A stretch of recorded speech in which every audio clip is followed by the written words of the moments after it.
азаматы, Қазақ КСР-ның кезінде хатшы болған Дінмұхамед Ахметұлы Қонаевқа 110 жыл толып отыр.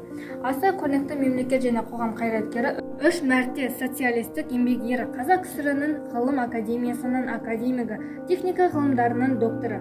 Дінмұхамед Қонаев КСР-ның ең биік саяси лауазымға ие болған алғашқы қазақ.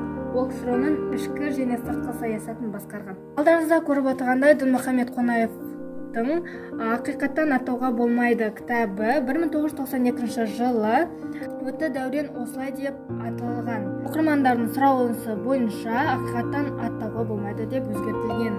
Ал елу жыл ел ағасы ол өзінің көзі көрген замандастарының, еңбек және соғыс ардагерлерінің, адамдардың, ауылдың қарапайым еңбектерінің естеліктері жайлы айтылған. Адам журналында Дінмұхамед Қонаев туралы жазылған мақалалары, яғни қарындасы Роза Қонаеваның айтуы бойынша, Демекең мен жары Зухра Қонаеваның адал махаббаттары мен өмір баяны жайында айтылады.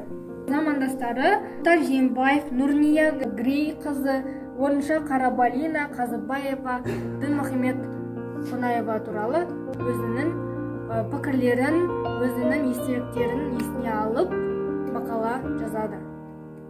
Інісі Дияр Қонаев Димаш ата мен Зухра апа мені баласындай көрді атты мақаласы жазылған. Сондай-ақ астыңызда көріп отырғанда мінекей энциклопедияларда Дінмұхамед Қонаев туралы жазылған ақпараттар бар.